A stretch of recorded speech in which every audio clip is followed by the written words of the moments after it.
أعوذ بالله من الشيطان الرجيم.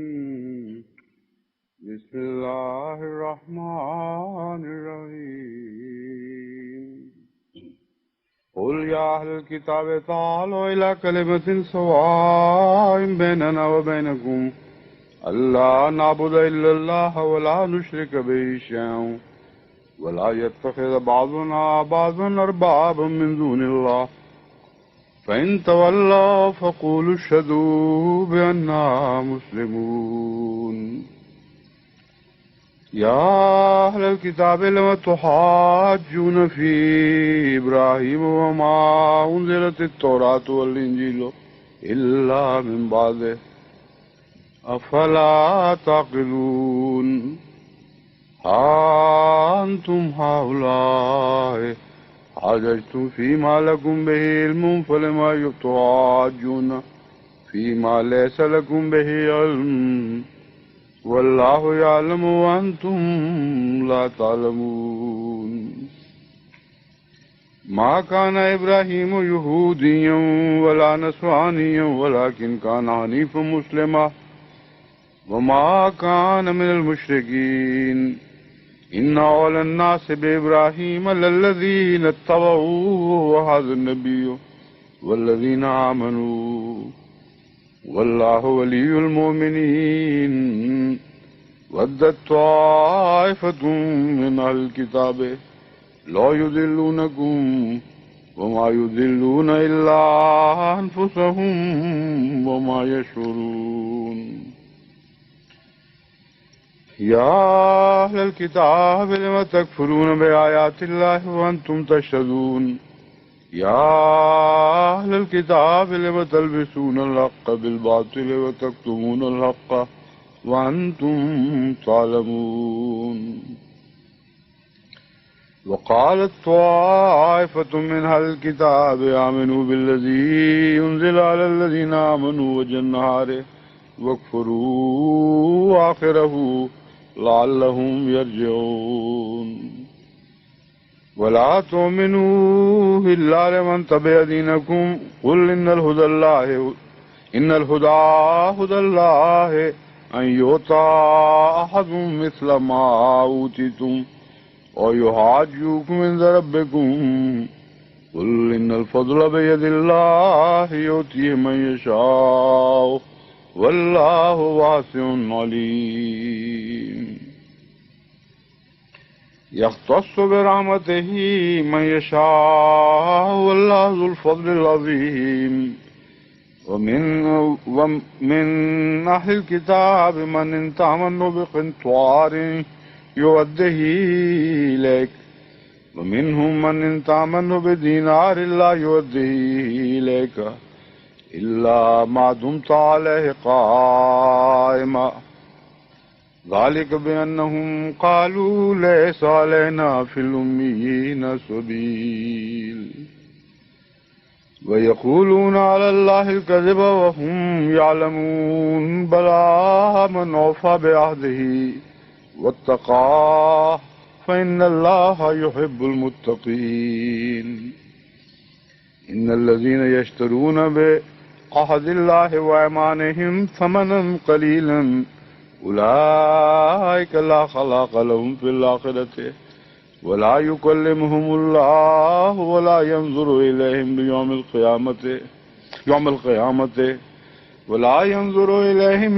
القيامة ولا يزكيهم ولهم عذاب أليم. وإن منهم لفريقا يلوون ألسنتهم بالكتاب لتحسبوه من الكتاب وما هو من الكتاب ويقولون هو من عند الله وما هو من عند الله ويقولون على الله الكذب وهم يعلمون. ما كان لبشر أن يؤتيه الله الكتاب والحكمة ما كان لبشر أن يؤتيه الله الكتاب والحكمة والنبوة ثم يقول للناس كونوا عبادا لي من دون الله ولكن كونوا ربانين بما كنتم تعلمون الكتاب وبما كنتم تدرسون ولا يأمركم أن تتخذوا الملائكة والنبيين أربابا أيأمركم بالكفر بعد إذ أنتم مسلمون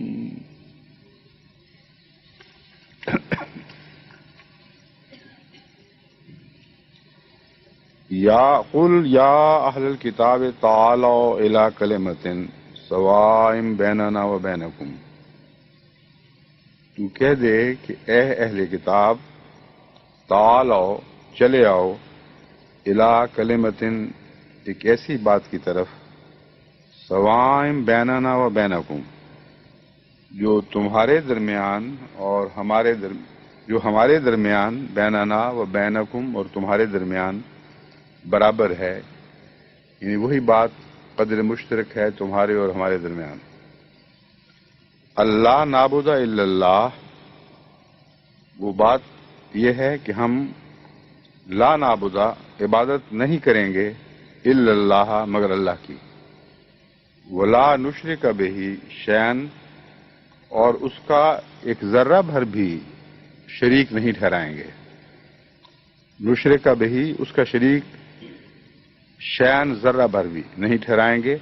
ولا یتخذ بعضنا بعضا اربابا من دون اللہ، اور نہ ہی ہم میں سے کوئی اپنے میں سے کوئی ایک کسی دوسرے کو اللہ کے سوا رب نہیں بنائے گا،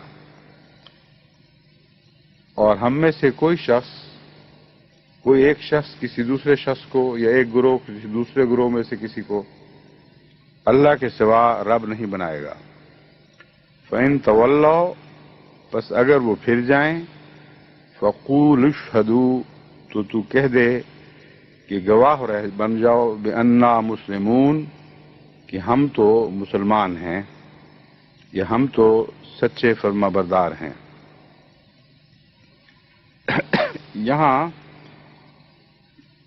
جو قدر مشترک کی طرف اشتراک عمل کی دعوت دی گئی ہے، یہ بہت ہی عظیم اور انقلابی مضمون ہے، کیونکہ مذہب کی تاریخ میں کبھی بھی دنیا کی کسی کتاب میں دوسری کتاب والوں کو کسی قدر مشترک کی طرف اکٹھا نہیں بلایا گیا. اور یہ بہت ہی اہم عالمی نوعیت کی تعلیم ہے، جس کا مطلب یہ ہے کہ اگر دنیا میں حقیقی معنوں میں ایک یگانگت پیدا کرنی ہے، انسانوں میں اتحاد پیدا کرنے کی کوشش کرنا ہے، تو لازم ہے کہ مذاہب اپنی مشترک قدروں کی طرف ایک دوسرے کو دعوت دیں، بجائے اس کے کہ اختلافی مسائل پر غیر معمولی زور دے کر ان کو اچھالیں. یہاں اختلافی مسائل کے ساتھ کمپرومائز کا کوئی ذکر نہیں. یہ مراد ہرگز نہیں کہ ہم اپنے بنیادی عقائد میں کچھ تبدیلی پیدا کر لیتے ہیں، تم اپنے بنیادی عقائد میں کچھ تبدیلی پیدا کر لو اور اس طرح ہم اکٹھے ہو سکتے ہیں. یہ جو رجحانات ہیں یہ مداہنت کہلاتے ہیں، اور اسلام ان کی کہیں کسی صورت میں بھی اجازت نہیں دیتا.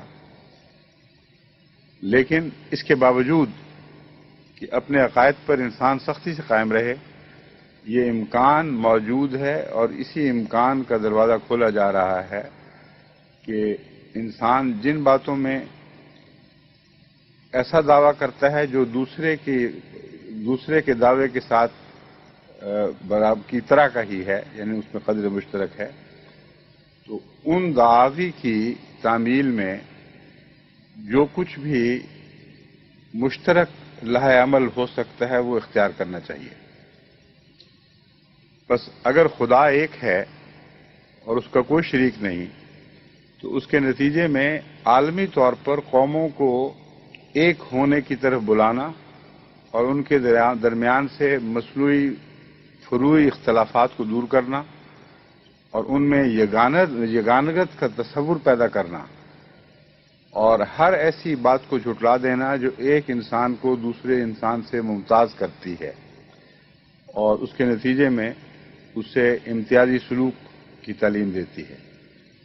یہ عالمی وحدت کا پہلا قدم ہے جو مذہبی وحدت سے پہلے اٹھایا جانا ضروری ہے۔ اس کے بغیر مذہبی وحدت ممکن نہیں ہے۔ تو حقیقت میں اسی اصل کے اوپر سچی یونائٹڈ نیشنز کی بنیاد ڈالی جا سکتی ہے، یعنی ایک خدا کی مخلوق، ایک خدا سے اپنے حقوق پانے والے، اور اس پہلو سے کسی انسان اور کا کسی دوسرے انسان سے فرق نہ کیا جائے۔ یہ مراد ہے۔ افسوس ہے کہ مسلمانوں کی طرف سے تو یہ چیلنج نہیں دیا گیا، یعنی اس طرف نہیں بلایا گیا، مگر پوپ نے کچھ عرصہ پہلے اپنی طرف سے یہی بات کہہ کر مسلمانوں کو قدر مشترک پہ اکٹھا ہونے کی دعوت دی، اور اس نے کہا کہ ہم سب خدا کے قائل ہیں، اور اس پہلو سے مذہبیت کی لامذہبیت سے جو جنگ ہے اس میں ہمیں مذہبی اقدار کے طور پر قدر اشتراک کرنی چاہیے، ہم دونوں کو اکٹھا لاہ عمل بنانا چاہیے۔ تو یہ تو ایک سیاسی تجویز تھی، اور دراصل اس میں اشتراکی ملکوں پر ایک حملہ تھا، اور ان کے خلاف دفاعی نظام کو مضبوط کرنے کے لیے ایک تدبیر تھی۔ مگر یہ جو آیت ہے اس کا مضمون بہت گہرا ہے۔ ہر خدا والا دنیا میں کسی جگہ بھی پایا جاتا ہو، اس کو خدا کی وحدت کے نتیجے میں پیدا ہونے والے تقاضوں میں اشتراکی عمل کرنا چاہیے، اور یہی مضمون ہے جو اس میں بڑی شان کے ساتھ فرمایا گیا ہے، بیان فرمایا گیا ہے۔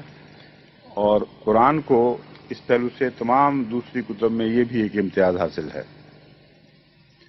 فَإِن تَوَلَّوْا، اور ساتھ یہ شرط ہے اللہ کے سوا کسی کو معبود نہیں بنائیں گے، لا نشرک بہ شیئا، اس کا کوئی بھی شریک نہیں ٹھہرائیں گے۔ اب یہ دراصل عیسائیت کے اوپر ایک بڑا بھاری بوجھ ڈال دیا گیا ہے، کیونکہ وہ دعویٰ یہ کرتے ہیں کہ ہم بھی موحد ہیں، ہم ایک خدا کو ماننے والے ہیں۔ ایک خدا کو ماننے کے بعد اس کا جو طبی نتیجہ ہے وہ ہے لا نشرک بہ احدا، ہم اس کے ساتھ کسی کو شریک نہ ٹھہرائیں۔ اگر وہ اس تفصیل میں اتریں، وحدت کے نتیجے میں پیدا ہونے والے اس تقاضے کو بھی پورا کریں، تو عیسائیت کی عمارت گر جاتی ہے۔ اور پھر آگے ان میں سینٹس کا بہت تصور ہے، اللہ کے سوا بے شمار ارباب بنائے گئے ہیں۔ اب تو یہ بدنصیبی سے بہت سے مسلمانوں میں بھی بعض مرے ہوئے اولیاء سے مانگنا اور ان کو رب کا مقام دینا ایک شرک کے پہلو کے طور پر داخل ہو گیا ہے۔ لیکن یہاں اللہ تعالیٰ جو توجہ دلا رہا ہے وہ کہتا ہے کہ تم دعویٰ کرتے ہو توحید کا، تو ہم توحید پہ اکٹھا ہونے پر تیار ہیں، مگر نام کی توحید نہیں۔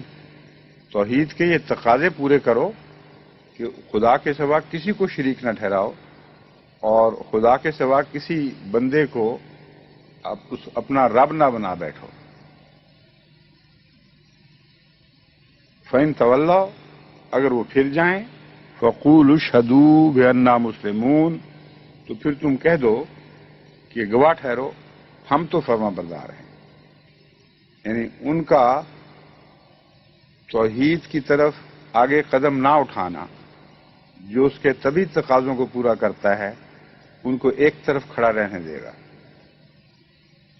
لیکن ساتھ ہی وہ اس بات کے گواہ ہو جائیں گے کہ توحید کا اقرار کر کے تمام تر توحید کی طرف بڑھنے والے یہی لوگ ہیں۔ ہمارے قدم ایک مقام پر رک گئے اور ان کے نہیں رکے، ان معنوں میں ہے شہادت، ورنہ اپنے منہ سے تو وہ شہادت نہیں دے سکتے کہ ہاں، مگر ان کی فطرت کو ہلایا گیا ہے، بتایا گیا ہے۔ اب دیکھ لو، تمہاری فطرت کی اندرونی گواہی یہ ہے کہ حقیقی فرما بردار تو یہ لوگ ہیں، لیکن ہم نے توحید کے تقاضا پورا کرنے میں جو پیش قدمی ضروری تھی وہ نہیں کی۔ یا اہل الکتاب، اے اہل کتاب، لم تحاجون فی ابراہیم، تم ابراہیم کے بارے میں کیوں جھگڑا کرتے ہو؟ وما انزلت التوراۃ والانجیل الا من بعدہ، حالانکہ تورات اور انجیل نہیں اتاری گئیں مگر اس کے بعد۔ افلا تعقلون، کیا تم عقل نہیں کرتے؟ یہ جو مضمون ہے یہ بہت ایک قابل توجہ مضمون اس پہلو سے ہے کہ اس میں تحقیق کی ابھی بہت سی گنجائش موجود ہے جو مسلمان محققین نے ابھی تک نہیں کی۔ اور یہاں جو ہم نے عیسائیت کے ریسرچ کے گروپ بنائے ہیں ان کے سپرد ایک یہ بات بھی کی گئی ہے کہ وہ تحقیق کریں کہ وہ الہی کلام جس کو تورات کہا جا سکتا ہے اس کا آغاز کب ہوا۔ ایک بات تو قطعی ہے کہ حضرت ابراہیم پر جو بھی شریعت نازل کی گئی اس کو اللہ تعالیٰ نے تورات کا نام نہیں دیا،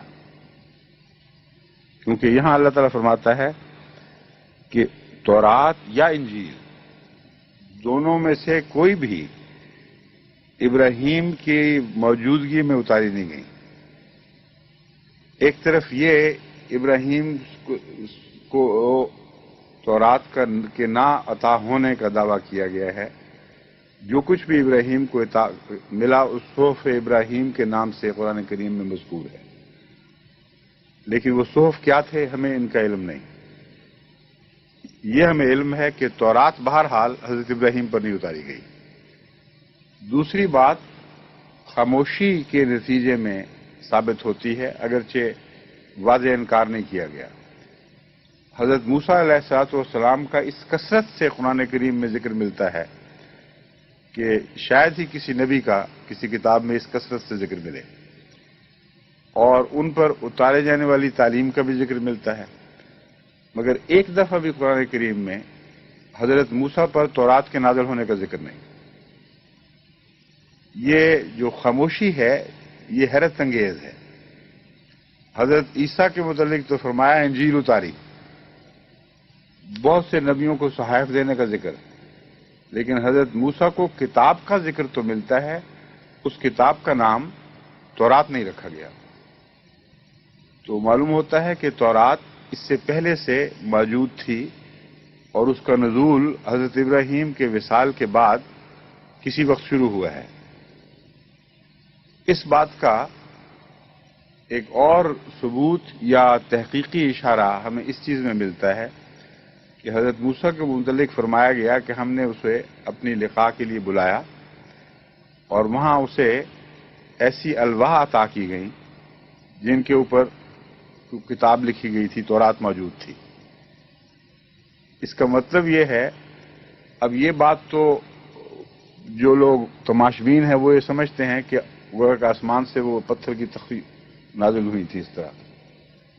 امر واقعہ یہ ہے کہ بعض دفعہ پرانے زمانوں میں یہ رواج ہوا کرتا تھا کہ تعلیمات کو پتھر پر کندہ کر کے محفوظ مقامات اور غاروں چٹانوں کے درمیان چھپا دیا کرتے تھے، اور یہی وہ رواج ہے جو وادی قمران میں جاری رہا، اور اس کے بہت سے ثبوت ہمارے سامنے اب نکل رہے ہیں۔ علاوہ ازیں پرانے زمانوں کی بعض تحریریں جو اس سے بھی بہت قدیم زمانے کی تھیں، وہ جو اس کی فرات اور دجلہ کی وادی کی کھدائی ہوئی ہے تو اس دوران نکلی ہیں، اور وہ بھی جارز میں بند دریافت ہوئی ہیں۔ تو اس سے پتہ چلا ہے کہ اور مٹی کی تختیوں پر کچھ اور چیزوں پر اس سے پتہ چلتا ہے کہ یہ بہت قدیم زمانے کا رواج تھا۔ یہ جو واقعہ میں بیان کر رہا ہوں، جو ان پر چیزیں کندہ ہیں، ان میں حضرت نوح کے سیلاب کا ذکر ملتا ہے بغیر حضرت نوح کا نام لیے، اور کسی قدیم فلسفی یا صوفی کی طرف سے یہ بات لکھی جا رہی ہے کہ میں حق کی تلاش میں کیا واقعہ ہوا، ایک فلاں بڑے اپنے مشہور بزرگ اور مفکر کے پاس پہنچا تو اس نے جو مجھے حقیقت بتائی ہے وہ یہ تھی کہ اس طرح سیلاب آیا وغیرہ وغیرہ۔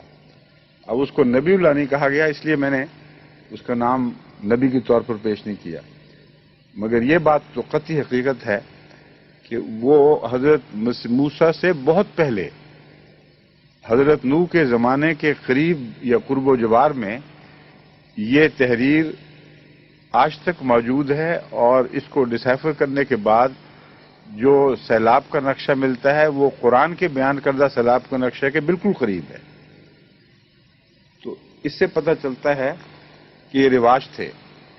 بس حضرت موسیٰ علیہ السلام نے جو پتھر دریافت کیے، جو خدا نے آپ کو بلا کر دکھائے کہ یہ وہ خزانہ ہے جو جہاں سے تمہاری تعلیم کا جوڑ بندھے گا پہلے انبیاء کی تعلیم سے، اور اس کے علاوہ بھی آپ پر تعلیمات نازل ہوئیں، تو یہ وہ تورات تھی یا تورات کے آثار باقیہ تھے جن کو محفوظ رکھا گیا۔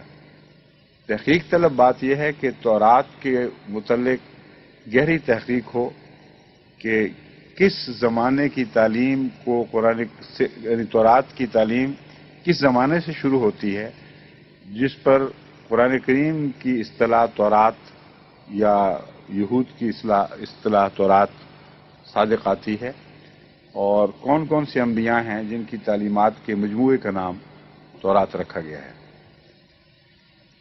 بس یہاں یہ جو اشارہ تھا یہ بہت ہی لطیف اور گہرا اشارہ ہے جسے نظر انداز نہیں کیا جا سکتا، کہ اللہ تعالیٰ فرماتا ہے کہ ابراہیم کی زندگی میں تورات نہیں اتاری گئی، ابراہیم کے بعد اتاری گئی ہے، اور موسیٰ کا نام نے یہاں لیا کہ موسیٰ کے وقت سے اتاری گئی ہے۔ وہ میں بیان کر ہی چکا ہوں کہ موسیٰ کے نام کے ساتھ تورات کو براہ راست کہیں منسوب نہیں کیا گیا۔ افلا ہا انتم ہا اولائے، ہا اشارہ ہوتا ہے اے دیکھو ذرا توجہ کرو، انتم ہا اولائے تم ایسے لوگ ہو، ہا جشتم فی ما لکم بہ علم تم جھگڑتے رہتے ہو ان باتوں میں بھی جن کا تمہیں علم ہے۔ یہاں علم سے مراد حقیقی گہرا علم نہیں ہے بلکہ عمومی علم مراد ہے۔ چنانچہ اس آیت کا اگلا حصہ بتا رہا ہے فَلِمَ تُحَاجُّونَ فِي مَا لَيْسَ لَكُمْ بِهِ علم، تو ان باتوں میں کیوں جھگڑا کرتے ہو جن کا تمہیں کوئی علم ہے ہی نہیں، یعنی ان کے وجود کی بھی تمہیں خبر نہیں۔ ان کے پاس جو کچھ بھی قابل بحث باتیں تھیں وہ تورات میں ہیں، تورات کو پیش نظر رکھ کر ان کی بحثیں شروع ہوتی ہیں اور ان کے اختلافات کا آغاز ہوتا ہے۔ یہ مراد نہیں کہ جو تمہارا علم ہے وہ سارا سچا ہے، مگر کچھ ہے تو صحیح سامنے، ایک کتاب تو موجود ہے جسے سامنے رکھ کر تم اختلافات کا کسی حد تک حق رکھتے ہو۔ لیکن جب یہ قطعی بات ہے کہ تورات ابراہیم کے زمانے میں اتاری ہی نہیں گئی تھی، تو ابراہیم کا کون سا صحیفہ تمہارے پاس ہے جس کو سامنے رکھ کر تم اختلافی بحثیں چھوڑو اور یہ کہو کہ ابراہیم یہ تھا اور یہ تھا اور یہ نہیں تھا اور وہ نہیں تھا؟ تو یہ وہی مضمون ہے جس کو اور کھولا جا رہا ہے۔ ہا انتم ہا اولائے، دیکھو تم وہ لوگ ہو کہ تم خوب جھگڑتے ہو ان باتوں میں جن کا تمہارے پاس ایک علم، سرسری علم، ایک سطحی علم تو ضرور ہے۔ فَلِمَ تُحَاجُّونَ فِي مَا لَيْسَ لَكُمْ بِهِ علم، مگر ان باتوں میں کیوں جھگڑتے ہو جن کا تمہیں کوئی علم نہیں۔ وَاللَّهُ يَعْلَمُ وَأَنْتُمْ لَا تَعْلَمُونَ، اللہ ہی ہے جو جانتا ہے اور تم نہیں جانتے۔ مَا كَانَ إِبْرَاهِيمُ يَهُودِيًّا وَلَا نَصْرَانِيًّا، اب جھگڑا ان کا یہ تھا کہ ابراہیم یہودی ہے کہ نصرانی ہے، حالانکہ یہودیت اور نصرانیت کا وجود ہی بعد میں آتا ہے، اور وہی طرز کلام ہے جو پہلے گزر چکی۔ تورات کی بھی نفی کر دی ابراہیم کی ذات سے اور انجیل کی بھی نفی کر دی، اور یہودیت تورات کا بچہ ہے اور نصرانیت انجیل کا بچہ ہے۔ تو فرمایا کہ یہ دونوں تو موجود نہیں تھیں، جیسے پنجابی میں دلچسپ محاورہ ہے کہ ماں جمی نہیں تھے پت کوٹھے تھے۔ یہ کیسے ہو سکتا ہے کہ ماں تو پیدا ہوئی ہو اور بیٹا کوٹھے پر پڑا ہوا ہو. اس لیے وہ کتابیں تو موجود ہی نہیں جن کے نتیجے میں کچھ پیدا ہونا ہے. اور تم کہہ رہے ہو کہ اس سے پہلے، ان کتابوں کے وجود سے پہلے ابراہیم یہودی ہو چکا تھا یا نصرانی ہو چکا تھا. یہ محض جاہلانہ لغو باتیں ہیں. ولیکن کانا حنیف مسلمہ، اس کا تو صرف یہ دین تھا کہ ہمہ وقت ایک طرف جھکا رہتا تھا. مسلمہ، وہ جھکنے کی سمت کون سی تھی؟ کامل فرمانبرداری کی راہ. یعنی وہ دائماً جھکا رہنے والا اور دائماً فرمانبردار. یعنی اس کا جھکاؤ اگر تھا تو فرمانبرداری ہی کی طرف تھا. جہاں شک کا مضمون ہو وہاں فرمانبرداری کی طرف گرتا تھا. اور یہ وہ مضمون ہے جس کے نتیجے میں وہ معاملات جو کتابوں میں کچھ اشتباہ رکھتے ہیں، متشابہات جن کو قرآن کریم نے بیان فرمایا ہے، ان میں ایک سچے پاکیزہ رجحان کی نشاندہی کرتا ہے. یہ رجحان کہ وہ لوگ جو کتابوں سے تعلیم حاصل کرتے ہیں، اگر ان کو کچھ شک بھی پڑے یا وضاحت نہ ہو کسی معاملے میں، تو ان کا جھکنا اور گرنا اس معنی میں کہ وہ اور کوئی چارہ نہیں پاتے تو پھر گریں گے ایک طرف، وہ حق کی طرف ہی ہوتا ہے. فطرت اتنی صاف ہے اور ستھری ہے کہ جو واضح قطعی حقیقتیں ہیں انہی کی طرف وہ گرتے ہیں اور دوسری طرف نہیں گر سکتے. اور جن کا رجحان میلان غلط چیزوں کی طرف ہو، وہ شک کی جگہوں میں آ کر ہمیشہ غلط چیزوں کی طرف گر پڑتے ہیں. حنیف و مسلمہ خاص طور پر حضرت ابراہیم کی صفات کو بیان کرنے کے لیے اللہ تعالیٰ نے اصطلاح استعمال کی ہے اور بار بار استعمال کی ہے. یعنی حضرت ابراہیم کی طبیعت کی پاکیزگی اور سچائی اور اللہ سے گہرا تعلق اس حد تک تھا کہ خواہ ظاہری علم ہو یا نہ ہو، آپ کا ہر فیصلہ حق کی جانب ہوا کرتا تھا. وما کان من المشرکین، ایک بات تو قطعی ہے، وما کان من المشرکین، وہ جو کچھ بھی تھا مشرکین میں سے بہرحال نہیں تھا. اس کا شرک سے کوئی دور کا بھی تعلق نہیں تھا. ان اول الناس بابراہیم، اگر تمہیں ابراہیم کو اپنانے کا اتنا ہی شوق ہے، اس سے تعلق باندھنے کے لیے جو یہ سارے جھگڑے کر رہے ہو، تو سنو کہ ان اول الناس بابراہیم، ابراہیم کے قریب تر وہ لوگ ہیں، للذین اتبعوہ، جو اس کی پیروی کرتے ہیں. اور اس کی پیروی کی جو راہیں ہم پر روشن ہیں وہ اس کے سوا کچھ نہیں کہ حنیف مسلمہ تھا. باقی تعلیمات کا کوئی قطعی ثبوت ہمارے پاس موجود نہیں.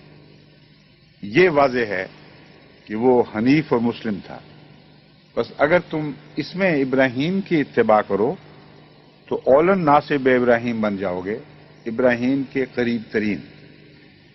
یہ فرمانے کے بعد فرمایا وَهَٰذَا النَّبِيُّ، اور یہ نبی بھی ابراہیم کے قریب ترین ہے. یہاں اس کو اتباع کی وساطت سے قریب نہیں بتایا، بلکہ فی ذاتہ ہی ابراہیم کے ساتھ ایک ایسا گہرا تعلق رکھتا ہے کہ ان کے مزاج، ان کی فطرت میں ایک ابدی مماثلت ہے، یگانگت پائی جاتی ہے. تو ابراہیم کے قریب ترین اگر دیکھنا ہے تو وہ محمد رسول اللہ کو دیکھو. اور وہ لوگ جو ویسے قریب نہیں ہیں، وہ قریب ہونا چاہتے ہیں تو وہ ابراہیم کی پیروی شروع کر دیں. جو پیروی کرے گا وہ اس کے قریب ہوگا. اس آیت کی روح سے اول الناس کے لحاظ سے ابراہیم کو، حضرت رسول اللہ صلی اللہ علیہ وسلم کو بغیر اتباع کے حوالے کے جو قریب ترین فرمایا گیا ہے، اس سے میں ہمیشہ یہ نتیجہ نکالتا ہوں کہ حضرت ابراہیم کا سب سے بڑا خونی بیٹا، جس کے ساتھ خونی رشتہ بھی تھا، وہ حضرت محمد رسول اللہ صلی اللہ علیہ وسلم تھے. اور حضرت ابراہیم اور حضرت ہاجرہ کے تعلق سے جو صفات اسماعیل میں منتقل ہوئیں اور آگے بڑھیں، وہ اسماعیل سے بھی بڑھ کر حضرت محمد رسول اللہ کی ذات میں ظاہر ہوئی ہیں. اس لیے اولا جو بیٹے اور باپ کے لیے استعمال ہو سکتا ہے، یہ لفظ حضرت ابراہیم اور رسول اللہ صلی اللہ علیہ وسلم کے تعلق کو ظاہر کرنے کے لیے ان معنوں میں براہ راست بغیر اتباع کے۔ تو اولا دو طرح کے لوگ ہوتے ہیں، ایک وہ جو خونی رشتے سے اولا بنتے ہیں، اس کا بھی قرآن کریم کے محاورے میں ذکر موجود ہے۔ ایک وہ جو اطاعت کر کے اور پیچھے چل کر اولا بنتے ہیں، یہ روحانی آل بنتے ہیں۔ حضرت رسول اللہ صلی اللہ علیہ وسلم کو روحانی آل تو ہیں ہی، اس کے علاوہ جب الگ اولا قرار دیا گیا ہے تو یہ جسمانی خونی رشتہ کے لحاظ سے بھی اولا بتایا گیا ہے میرے نزدیک۔ اس پہلو سے میرے ذہن میں ہمیشہ یہ رہتا ہے کہ حضرت رسول اکرم صلی اللہ علیہ وآلہ وسلم کا وہ باپ جس کی سب سے زیادہ صفات آپ کی ذات میں جلوہ گر ہوئیں وہ ابراہیم تھے، اور وہ خونی لحاظ سے بھی، اور وہ ماں جس کی سب سے زیادہ صفات آپ میں جلوہ گر ہوئیں وہ حضرت ہاجرہ تھیں۔ اس پہلو سے کئی دفعہ ایسی غلطی تو نہیں کہنا چاہیے مگر اس کا ایک پس منظر ہے، کئی دفعہ میں حضرت رسول اللہ صلی اللہ علیہ وسلم کی والدہ کا نام لیتے وقت منہ سے خود بخود ہاجرہ نکلتا ہے، اور خطبات میں کئی دفعہ ہوا ہاجرہ کہہ کے پھر رکا، پھر آمنہ بیان کیا۔ کچھ عرصہ پہلے مجھے کسی نے لکھا کہ آپ نے ایک دفعہ رسول اللہ صلی اللہ علیہ وسلم کی والدہ کا نام آمنہ کی وجہ ہاجرہ بتایا تھا۔ اب یہ وہ غلطی نہیں ہے جو زبان کی ٹھوکر ہے، یہ ایسی غلطی ہے جس کا خیالات کے مضمون سے تعلق ہے، اور جب ایک مضمون ذہن میں رچ بس گیا ہو کہ اصل باپ رسول اللہ صلی اللہ علیہ وسلم کے ابراہیم ہیں اور اصل والدہ حضرت ہاجرہ ہیں، تو والدہ کا نام آتے ہی از خود خیالات کی رو میں پہلا نام حضرت ہاجرہ کا آتا ہے بجائے حضرت آمنہ کے، جو حقیقی والدہ بھی ہیں اور صفاتی لحاظ سے بھی رسول اللہ صلی اللہ علیہ وسلم کی والدہ کہلانے کی مستحق ہیں۔ مگر اولا کا مضمون بتا رہا ہے کہ رسول حضرت ابراہیم کی اولاد میں سب سے زیادہ قریبی روحانی بیٹا اور جسمانی بیٹا حضرت محمد رسول اللہ تھے، اور اسی پہلو سے ان کی والدہ کا بھی اصل بیٹا روحانی اور جسمانی حضرت ان کی بیگم کی یعنی حضرت رسول اکرم صلی اللہ علیہ وسلم تھے۔ اب فرمائیے ماں کانا ابراہیم، یہ آگے ہو چکا۔ ان اول الناس، اب اس مضمون کو اس ترجمے کو اس پہلو سے زیر نظر لائیں، ان اول الناس بے ابراہیم، ابراہیم کے قریب ترین انسان دنیا میں جو بھی ہے اگلوں پچھلوں سب کو ملا کے دو طرح سے بن سکتا ہے اولا۔ ایک وہ لوگ جو اس کی اتباع کرتے ہیں، جب سے ابراہیم آئے جس نے بھی ان کی اتباع کی درجہ بدرجہ اتباع کی حیثیت کے مطابق وہ ابراہیم کے قریب ہونے لگے، اور جس نے زیادہ اتباع کی وہ اولا ہو گیا، جس نے کم اتباع کی وہ کم اولا ہو گیا۔ وہ حاضر نبی ہو، اور یہ نبی محمد رسول اللہ یہ اولا ہی اولا ہیں، اتباع براہ راست نہیں کی لیکن ابراہیمی مزاج لے کے پیدا ہوئے ہیں، اور ان کی اتباع بھی ابراہیم کے قریب کرے گی اور ان کے بھی قریب کرے گی۔ تو یہاں کامل روحانی اور جسمانی بیٹا ہونے کی طرف اشارہ ہے، لیکن نبوت کے لحاظ سے رسول اللہ صلی اللہ علیہ وسلم باپ بن جاتے ہیں، کیونکہ یہاں اتباع خاص طور پر اس لیے نہیں فرمایا کہ رسول اللہ صلی اللہ علیہ وسلم کو بہت بڑی اور وسیع تر تعلیم عطا ہونی تھی، جس کے نتیجے میں ہر دوسرا نبی خواہ وہ ابو الانبیاء ہی کہلاتا ہو، ابوت کے لحاظ سے محمد رسول اللہ صلی اللہ علیہ وسلم کا روحانی بیٹا بنتا ہے، یعنی ابنیت کے لحاظ سے یا ابوت کے لحاظ سے۔ تو یہ اولا جو ہے یہ خاص طور پر جیسا کہ میں نے بیان کیا تھا خونی رشتے کی طرف زیادہ نمایاں اشارہ کر رہا ہے۔ خونی اولاد میں جو خون کے ذریعے بنتی ہے، خونی اولاد نہیں، خون کے ذریعے جو اولاد بنتی ہے اس میں سب سے زیادہ ابراہیم کی نقوش اور حضرت ہاجرہ کے نقوش محمد رسول اللہ کی ذات میں پائے جاتے تھے۔ جہاں تک ابویت کا تعلق ہے، اتباع کے ذریعے جو کسی کے قریب ہوتا ہے، اس پہلو سے رسول اللہ صلی اللہ علیہ وسلم کو ایک فوقیت حاصل ہے کہ آپ ما کان محمد ابا احد من رجالکم ولکن رسول اللہ و خاتم النبیین، اس میں ولاکن کا لفظ ابویت کو نبوت میں جاری کرتا ہے، تم جیسے لوگوں کو تو باپ نہیں مگر سب نبیوں کا باپ ہے، کیونکہ اس کی مہر نبیوں پر لگی ہوئی ہے اور باپ کی صفات کی مہر اس کے بیٹے پر ہوا کرتی ہے۔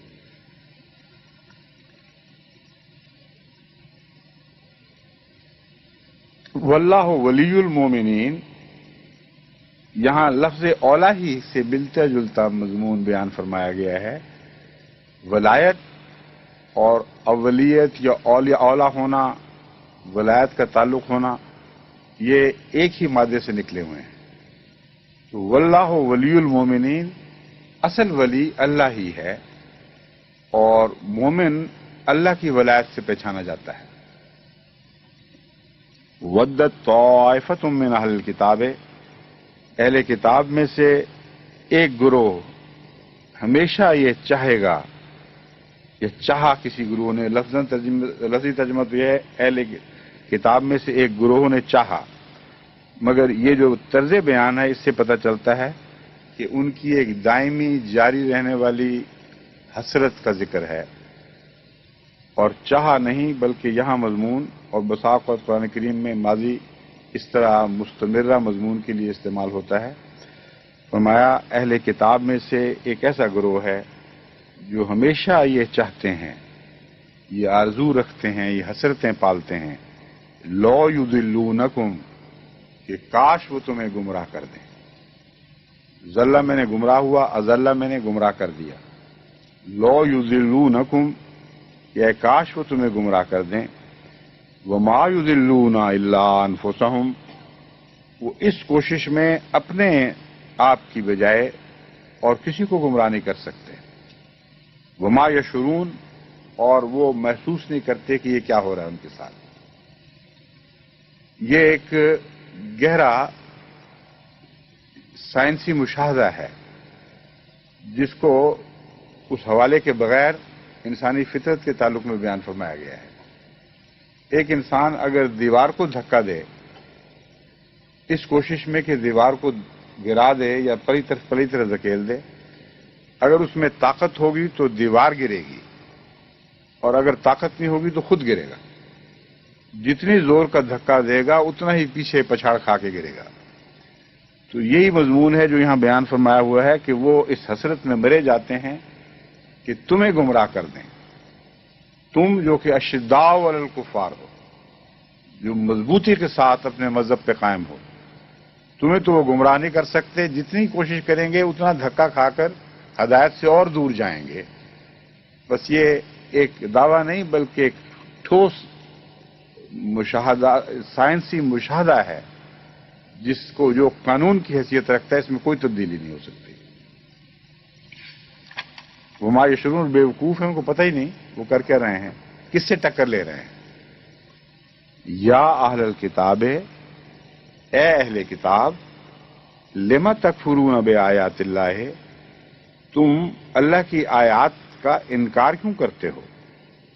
وانتم تشہدون، اور تم گواہ ہو اس بات پر، جو خدا کا کلام کہہ رہے تم جانتے ہو۔ یہ انکار کس طرح کرتے تھے؟ تورات کا انکار تو ویسے نہیں کیا کرتے تھے۔ مراد یہ ہے کہ تورات کی تعلیم جو ان کے مزاج کے مطابق نہیں تھی اس کو چھپاتے تھے، اور اس کی جگہ اپنی منمانی تعلیم تورات کی طرف منسوب کر دیا کرتے تھے، اور یہ سلسلہ آج تک جاری ہے مذاہب میں۔ جان بوجھ کر اپنے مقصد کو حاصل کرنے کے لیے الہی تعلیم کا سہارا ڈھونڈنا اور اسے مروڑ کر پیش کرنا، اپنے نفس کی باتوں کو کتاب کی باتیں بیان کرنا، یہ مراد ہے کہ اصل تعلیم کا انکار ہو تو پھر انسان دوسری بگڑی ہوئی تعلیم پیش کیا کرتا ہے، ورنہ تو جو حق تسلیم کرتا ہے اس کو ضرورت ہی کوئی نہیں کہ حق کو بدل کر اس کی جگہ جھوٹ داخل کر دے۔ تو وہ کہتے ہیں، بے وقوف اعتراض کرتے ہیں، قرآن کریم نے خام خواہ ہم پر الزام لگا دیا، ہم نے کب انکار کیا تورات کا؟ تورات کا اگر انکار نہیں کرتے تو حرکتیں کیوں کرتے ہیں جن کا ذکر آگے آ رہا ہے؟ تورات کا لفظ تو نہیں آیا، آیات اللہ کا، اللہ کی آیات کا انکار کرتے ہو۔ وانتم تشہدون یا اہل الکتاب لما تلبسون الحق بالباطل وتکتمون الحق وانتم تعلمون، تم کیوں تلبسون الحق بالباطل، باطل کے ذریعے حق کو چھپا دیتے ہو. تلبیس کہتے ہیں ملا جلا دینا باتوں کو، لباس ہوتا ہے اڑا دینا کسی چیز کو. تو مضمون دراصل وہی ہے، چھپا دینے کا یا گڈمڈ کر دینے کا. تو لما تلبسون الحق بالباطل، تم باطل کے ذریعے حق کو کیوں چھپانے کی کوشش کرتے ہو، یا حق کے ساتھ باطل کو کیوں ملا جلا دیتے ہو، تاکہ ایک عام آدمی پھر پہچان نہ سکے کہ حق کون سا ہے اور باطل کون سا ہے. وَأَنْتُمْ تَعْلَمُونَ تَكْتُمُونَ الْحَقَّ، تم حق کو چھپاتے ہو. وَأَنْتُمْ تَعْلَمُونَ، اور تم جانتے ہو. وَقَالَتْ طَائِفَةٌ مِّنْ أَهْلِ الْكِتَابِ، اور اہل کتاب میں سے ایک گروہ نے یہ کہا، آمنوا بالذی انزل علی الذین آمنوا وجہ النہار واکفروا آخرہ لعلہم یرجعون. آمنوا بالذی انزل علی الذین آمنوا، ایمان لے آؤ اس چیز پر جو ان لوگوں پر اتاری گئی ہے جو ایمان لائے ہیں. یہاں مراد یہ ہے کہ یہ تو نہیں کہ قرآن کریم ہر براہ راست تمام صحابہ پر نازل ہوا تھا. مراد یہ ہے کہ جو کتاب رسول پر اتاری جاتی ہے وہ در حقیقت اس پر ایمان لانے والے سب پر اتاری جاتی ہے. ان سب کا اس پر عمل درآمد کرنا ایسا ہی فرض ہے جیسا جس پر اتاری گئی ہے.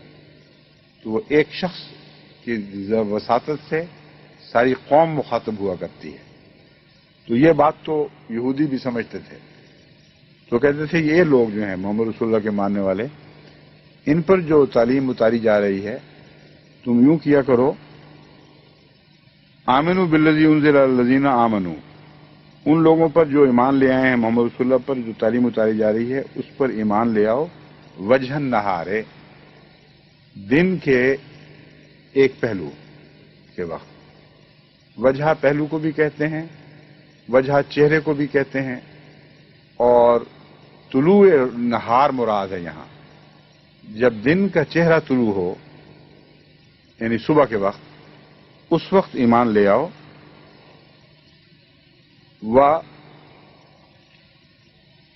وَاكْفُرُوا آخِرَهُ، اب یہاں دوسرا آخر نہیں فرمایا، آخرہ، دن کے آخری کنارے پر اس کا انکار کر دو. یعنی سورج ڈوبنے سے پہلے پہلے ایمان بھی لے آؤ اور انکار بھی کر دو.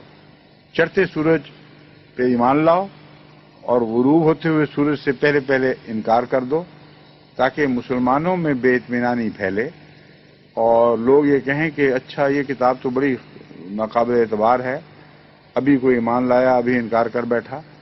تو یہ جو عمومی بے چینی پیدا کرنا ہے، اس کے لیے یہ دشمن ہمیشہ سازش کیا کرتا ہے کہ آج داخل ہوا کل بھاگ گیا. پاکستان میں بھی ایسا ہوتا رہتا ہے. کئی دفعہ ایسے لوگوں کی بیتیں مجھ تک پہنچی ہیں جن کے متعلق میں نے تاکیدی ہدایت فوراً فیکس کی کہ یہ جھوٹ بول رہا ہے، علامتیں ظاہر ہو رہی ہیں، اس لیے ہرگز اس پر اعتماد نہ کرنا، اس نے شرارت کرنی ہے آپ کے ساتھ. اور بعض دفعہ وہ خط ملا ہی نہیں تو پہلے جواب آ گیا کہ اس شخص نے بڑا دھوکہ کیا، بڑا ظلم ہو گیا، بعض لوگ بیچارے لوگ احمدی اس کے دھوکے کے نتیجے میں مارے گئے. تو یہی ترکیب جو پرانے زمانے میں لوگ کیا کرتے تھے یہ آج بھی کی جاتی ہے. آج یہ بہانہ بنایا جا رہا ہے کہ حق کی خاطر ہے اور سچائی کو غالب کرنے کے لیے ہم ایسے بدبخت ذریعے اختیار کرتے ہیں. قرآن کریم نے ان ذریعوں کی بدبختی کو ازلی بدبختی قرار دیا ہے. خواہ کسی تعلیم کے ساتھ تعلق ہو، وہ بدبختی ہی ہے. غلط طریقہ کار اختیار کرنا سچائی کے حق میں ہو یا سچائی کے خلاف ہو بے محل بات ہے. غلط طریق غلط بات ہے، اور سچائی کی تائید میں حقیقت میں غلط طریق سے اور زیادہ احتراز ضروری ہے. کیونکہ اگر سچائی کے حق میں غلط طریق اختیار کیا جائے تو جس مضمون کی قرآن نفی فرما رہا ہے کہ نہیں ہونا چاہیے، لما تلبسون الحق بالباطل، بین ہی وہی بات کرنے کے مترادف ہو جائے گا. تو یہ آیات کا اندرونی آپس میں گہرا تعلق ہے، اسی مضمون کو آگے بڑھایا جاتا ہے.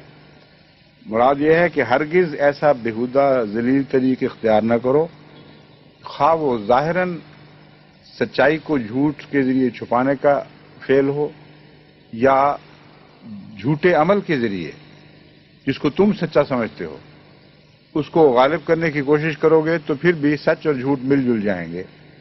تو کسی سچے کو اس بات کی اجازت دی ہی نہیں جا سکتی.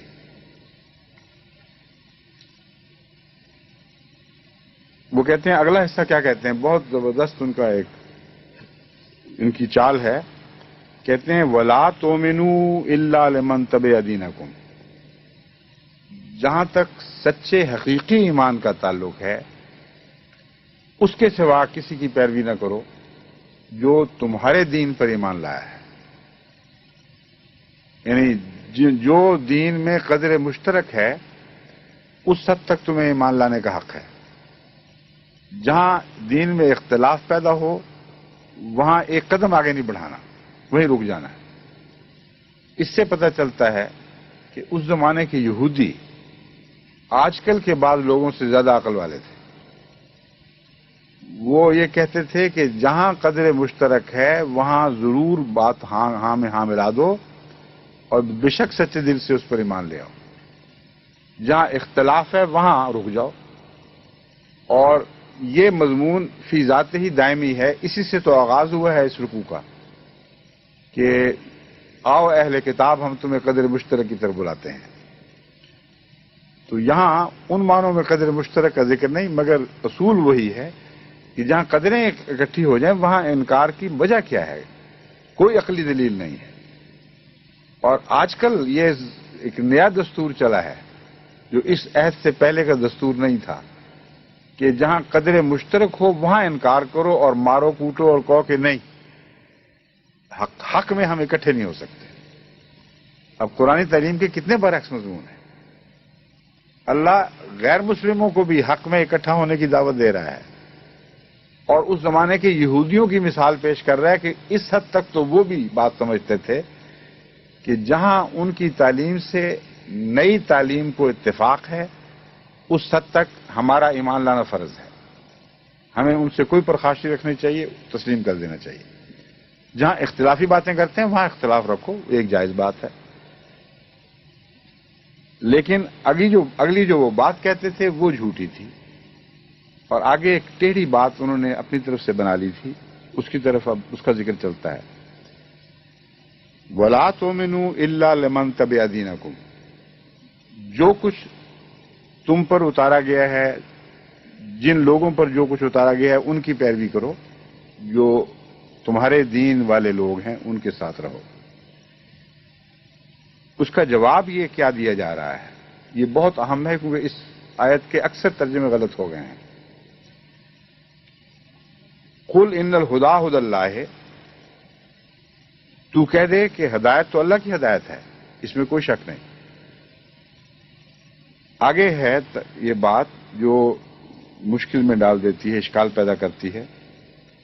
این یوتا احدم مثل ما اوتیتم, اس کا ترجمہ یہ کیا جاتا ہے اللہ کی سچی ہدایت یہ ہے کہ جیسا تمہیں دیا جائے بعین ہی ویسا کسی اور کو بھی دیا جائے. اگر یہی ہدایت ہے تو پھر اختلاف کا موقع کون سا پیدا ہوا؟ پھر تو یہود جب کہتے تھے کہ جو کچھ تمہیں دیا گیا ہے اس کی بے شک پیروی کرو, وہ تو پھر پورے اسلام کی پیروی کر رہے ہوں گے. کیونکہ اگر قرآن کریم یہی اصول بیان کرتا ہے کہ جو ہدایت تمہیں دی گئی بعین ہی وہی ہدایت دوسرے کو دی جائے, یہ سچی اللہ کی ہدایت ہے, تو پھر یہ بڑا بھاری اشکال پیدا ہو جاتا ہے. اس کا کوئی حل ترجمہ کرنے والے پیش نہیں کر سکتے. امر واقعہ یہ ہے, اور جب میں یہ ترجمہ کر کے پھر آگے بات بڑھاؤں گا تو بالکل کھل جائے گی بات. ان الہدی ھدی اللہ ہے, اس میں یہ ترجمہ تو بالکل صحیح. ہدایت تو وہی ہے جو اللہ دے, مگر یہ نہیں ہے کہ وہی ہدایت بار بار دے, یہ نہیں فرمایا گیا. یہ زور ہے ہدایت وہی ہے جو اللہ دے, اللہ کی طرف سے جو بھی آئے خواہ وہ مختلف بھی ہو وہ ہدایت ہے, یہ ہے ترجمہ. اور آگے جو ہے وہ یہ ہے این یوتا احدم مثل ما اوتیتم, یہاں مثل سے مراد کہ تعلیم کی تفصیل نہیں ہے بلکہ ہدایت پانے کا حق ہے. صرف مثلا سے مراد خدا سے ہدایت پانے کا حق ہے.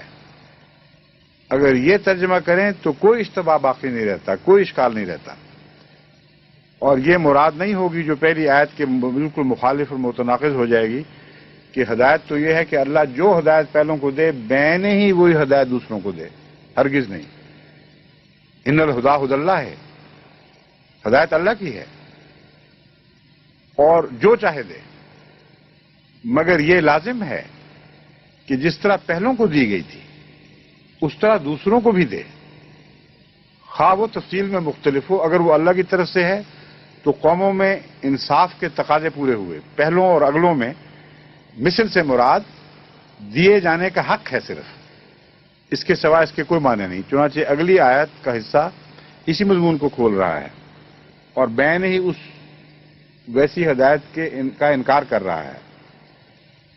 یوتا احد مثل ما اوتیتم او یحاجوکم عند ربکم، اگر یہ حق نہ دیا جائے بعد میں آنے والوں کو تو پھر ان کو حق ہے کہ وہ تم سے خدا کے حضور جھگڑا کریں۔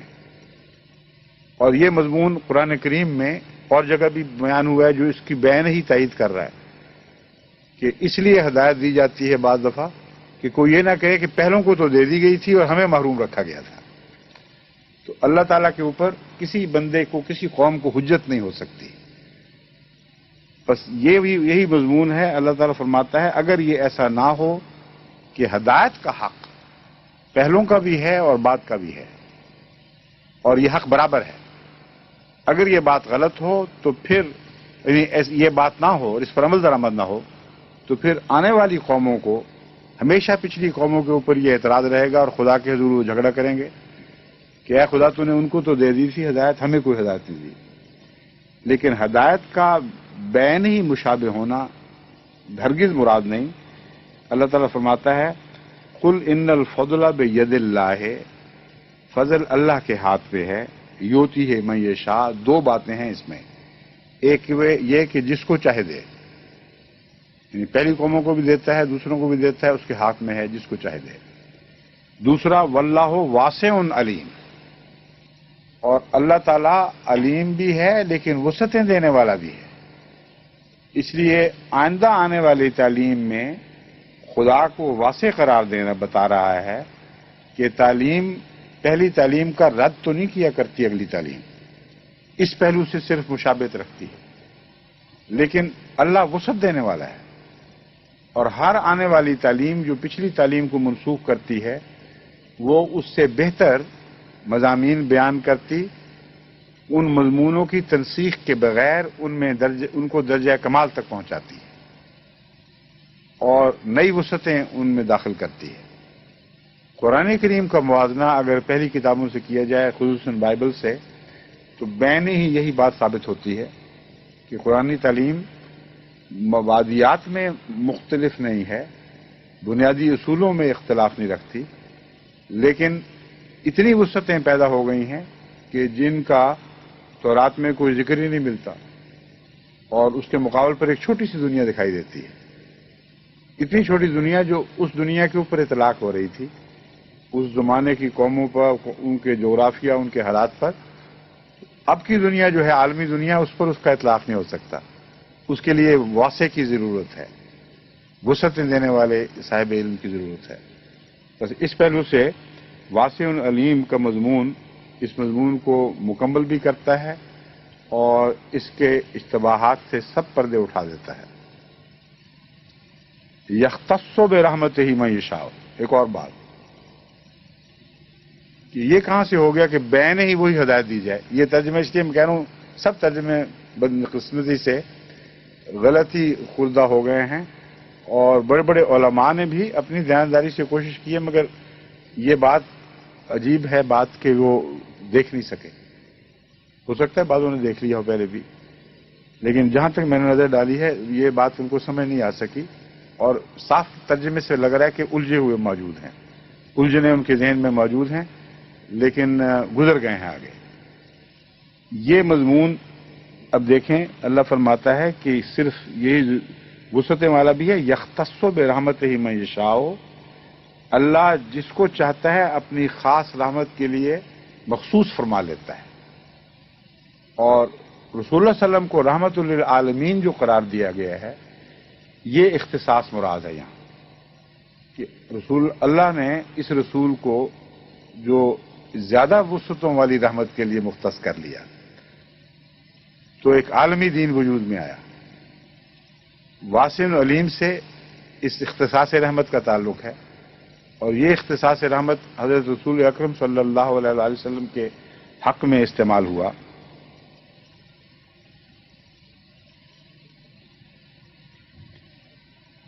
واللہ ذو الفضل العظیم، اللہ بڑے فضل والا ہے، جتنا چاہے فضل بڑھا دے، اس کے فضلوں کے اوپر کوئی قدغن نہیں لگائی جا سکتی، کوئی حد بندی قائم نہیں ہو سکتی.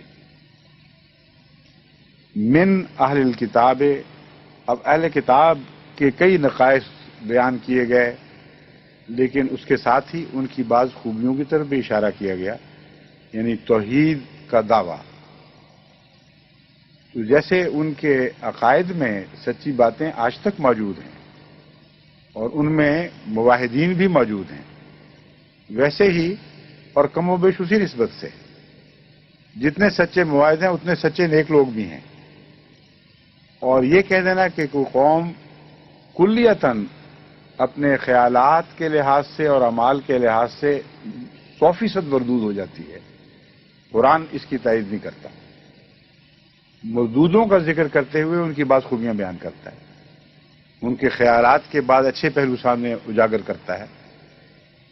پہلے عقائد کی گفتگو میں اس بات پر زور دیا گیا تعالی الی کلمۃ سواء بیننا، ہم مانتے ہیں کہ ہمارے اور تمہارے ایک قدر مشترک ابھی بھی موجود ہے، وہ دعوی توحید ہے. اگر تم جواب دو گے تو سچے ثابت ہو گے، جتنے بھی تم میں سے جواب دینے کی توفیق پائیں گے وہ اپنے دعوی توحید میں سچے ہوتے چلے جائیں گے. اور جو نیک خیالات رکھنے والے لوگ ہیں ان میں نیکی بھی ضرور پائی جاتی ہے. فرمایا اہل کتاب میں سے ایسے بھی ہیں من ان تامنوا بقنطار یؤدہ الیک، کہ اگر اس کے پاس ڈھیروں مال دے امانت رکھوا دو، یؤدہ الیک، وہ ایک پائی بھی اس میں سے غبن نہیں کرے گا، وہ سارا ڈھیروں ڈھیر مال تمہیں دے دے گا. ومنہم، اور ان میں سے ایسے بھی ہیں من ان تامنوا بدینار، ان کو ایک دینار بھی دے دو لا یؤدہ الیک، وہ واپس نہیں کرے گا، کھا جائے گا. جہاں بس چلے گا، داؤ لگے گا، داؤ چلے گا، وہاں وہ پیسے کھا جائے گا، غبن کر جائے گا، سوائے ایک چیز کے الا ما دمت علیہ قائما، سوائے اس کے کہ تو سر پر کھڑا رہے. یہ ایک انسانی فطرت ہے، اسی لیے تجارت تدیرون کے ذکر میں اللہ تعالیٰ نے یہ اجازت دی تھی کہ اس میں لکھنے کی ضرورت نہیں. آمنے سامنے سودے میں انسانی فطرت اجازت ہی نہیں دیتی کسی کو دھوکہ دینے کی، سوائے اس کے کہ چھپا کے کوئی چیز الگ کر لے، لیکن یہ نہیں کہا کرتا کوئی کہ تو نے پیسے نہیں دیے.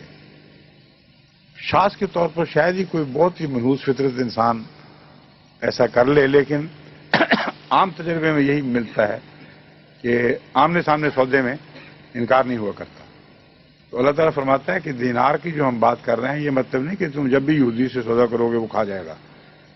مراد یہ ہے کہ وہ سودے جو غائبانہ چلتے ہیں، جن میں امانتیں رکھی جاتی ہیں یا اعتبار کیے جاتے ہیں، آمنے سامنے کے سودے نہیں ہیں، ان میں وہ لوگ ایک دینار کھانے کی بھی حیا محسوس نہیں کریں گے. ایک دینار کھانے میں بھی، پھر اس سے بڑی رقمیں تو لوگ کھا جایا کرتے ہیں لیکن ایک دینار نہیں پھر کھایا کرتے، کہ چھوٹی سی کیا فرق پڑتا ہے.